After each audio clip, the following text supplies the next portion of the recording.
What's going on?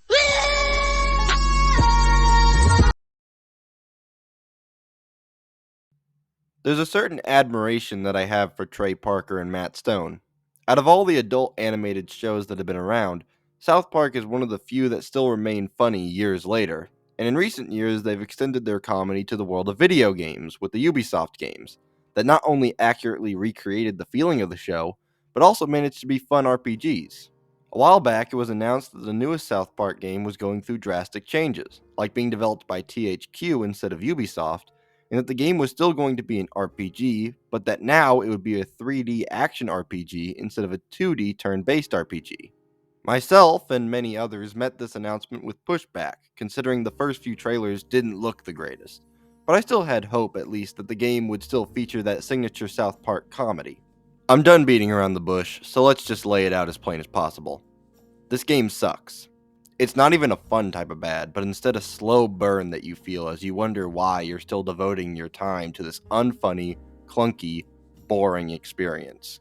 Allow me to explain how much this game sucks as we dive into South Park Snow Day. The gameplay is a mix of action RPG combat as well as featuring roguelike elements with procedurally generated levels and a focus on, oh no, online multiplayer elements? No! No! No! No! It's important to note that whenever a predominantly single-player experience decides to innovate by focusing on online multiplayer, that's usually a sign that you're not going to be in for a good time.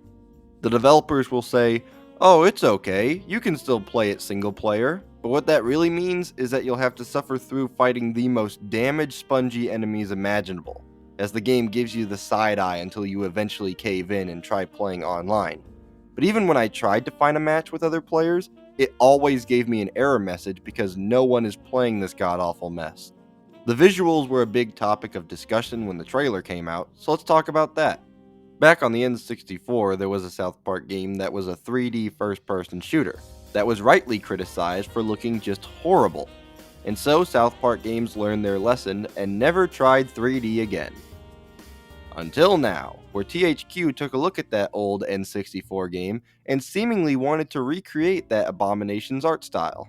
So now we're stuck looking at this, but hey, graphics aren't everything, so let's talk about what really matters in a South Park game.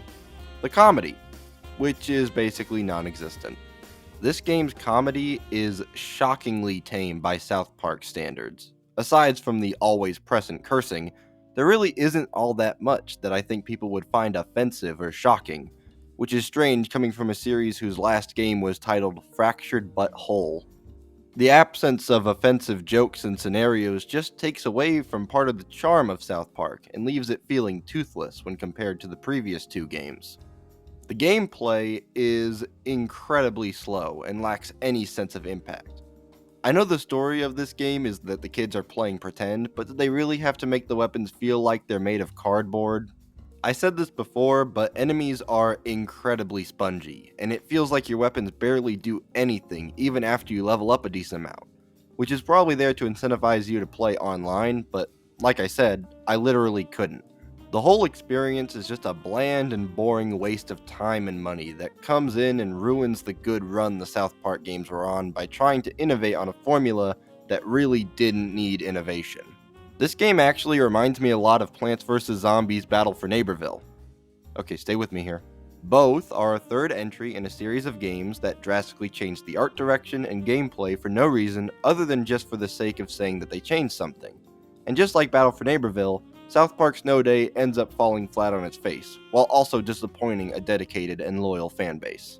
In summary, South Park Snow Day ends up being a game that tried to innovate on a formula, but actually ended up making it worse, and now is suffering the consequences. If we ever get a new South Park game, it'll probably be drastically different from this, and I hope that the developers take notes and make a game more similar to the previous games, but I guess we'll have to just wait and see. That's all I got for now. Be sure to like, comment, subscribe, share with your friends, and hit that bell icon to be notified for whenever I make a new video. The next review should be Horizon Chapter 1, so if you're interested in that, or interested in supporting the channel more, then turn on notifications and check out my other videos. Okay, that's it. Bye.